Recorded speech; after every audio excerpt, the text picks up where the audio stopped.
প্রিয় ছাত্রছাত্রীবৃন্দ, আমার চ্যানেলে তোমাদের সকলকে স্বাগত জানাই। আজ তোমাদের সামনে যে প্রশ্ন উত্তরটি এনেছি সেটি বাঁকুড়া বিশ্ববিদ্যালয় ইতিহাস তৃতীয় সেমিস্টার মেজর MJC4 থেকে।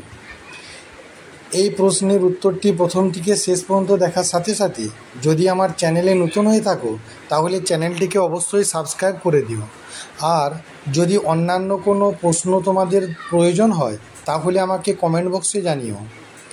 দেখো, আজকের প্রশ্ন হলো বৈদিক সমাজে নারীর স্থান বা নারীদের আর্থসামাজিক অবস্থা বিশ্লেষণ করো। উত্তর দেখো, ঋক বৈদিক সমাজ পুরুষ শাসিত হলেও নারীরা মর্যাদার আসনে প্রতিষ্ঠিত ছিলেন। তবে প্রাচীন ভারতে আর্য রমণীরা স্বাধীন হলেও স্বেচ্ছাচারী ছিলেন না। কন্যা সন্তান জন্মালে কখনো তাকে অবহেলা করা হতো না, তাদের উপযুক্ত শিক্ষা দেওয়া হতো। তারা বেদপাঠ ও উপনয়নের অধিকারিণী ছিলেন।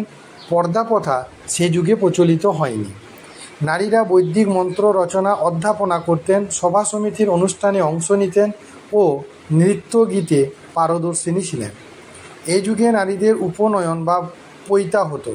সমাজে বিষপলা ও মুদগলানির মতো রণকুশলী নারী যেমন ছিল, তেমনি বিদুষী নারীর রমণীদের মধ্যে অপালা, ঘোষা, বিশ্ববারা, লোপামুদ্রা ও বিশাখার মতো নাম বিশেষ স্মরণীয়। প্রগতিশীল এ সমাজে পরিণত বয়সে নারীদের বিবাহ হতো। বাল্য বিবাহ ও বিধবা বিবাহের বিশেষ প্রচলন না থাকলেও নিঃসন্তান বিধবা ভাতৃবধূকে দেবর কর্তৃক বিবাহের বিধান প্রচলিত ছিল। কন্যাপণ, নারীদের বহু বিবাহ প্রথা ও সতীদাহ প্রথা শুধুমাত্র রাজপরিবারের মধ্যেই সীমাবদ্ধ ছিল। তবে পিতৃ সম্পত্তিতে নারীদের পূর্ণ অধিকার স্বীকৃত হয়েছিল। স্ত্রীকে অবহেলার দায়ে স্বামীকে শাস্তি পেতে হতো। স্বামীর নির্দেশ মানা ও তাঁর অধীনে থাকার জন্য স্ত্রীকে স্বামীর সহধর্মিণী বলা হতো।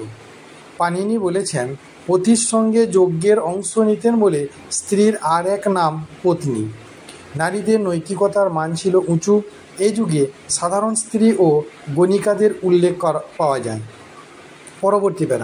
পরবর্তী বৈদিক যুগে নারীর মর্যাদা বহুল পরিমাণে ক্ষুণ্ণ হয়। এই যুগে বলা হতো উত্তার্থে ক্রিয়তে ভার্সা। এই যুগের বিশেষ ব্রাহ্মণ্য সাহিত্য ও সংহিতায় নারীর সম্পর্কে প্রচুর নিন্দাবাক্য ব্যবহার করা হয়েছে। মৈত্রায়ণী সংহিতায় বলা হয়েছে যে নারী মদ্যপান ও পাশা খেলা একই পর্যায়ভুক্ত। স্ত্রীলোক স্বয়ং আপদ ও অসত্য। তৈত্রী সংহিতায় বলা হয়েছে যে নারী অসৎ পুরুষ অপেক্ষাও নিকৃষ্ট। এই যুগে নারীরা উপনয়নের অধিকার, রাজনৈতিক ও ধর্মীয় কাজে যোগদানের অধিকার হারায়। বাল্যবিবাহ, বহুবিবাহ, একসঙ্গে নারীর একাধিক স্বামীর অস্তিত্ব, সতীদাহ, বিধবা বিবাহ, পণ প্রথা সবই এই যুগে দেখা দেয়। তবে একথা ঠিকই যে গৃহে নারী ছিলেন সর্বেসর্বা। উচ্চশিক্ষায় তারা পিছিয়ে ছিলেন না। অনেকে সারা জীবন দর্শন ও ধর্মতত্ত্ব চর্চা করতেন। তাদের বলা হতো ব্রহ্মবাদিনী। যারা বিয়ের পূর্বে পর্যন্ত বিদ্যাচর্চা করতেন তাদের বলা হতো সদ্যোদাহা। অনেক নারী অধ্যাপনার কাজও করতেন। এই যুগের কৃতি মহিলাদের মধ্যে গার্গী, মৈত্রী উল্লেখযোগ্য ছিলেন।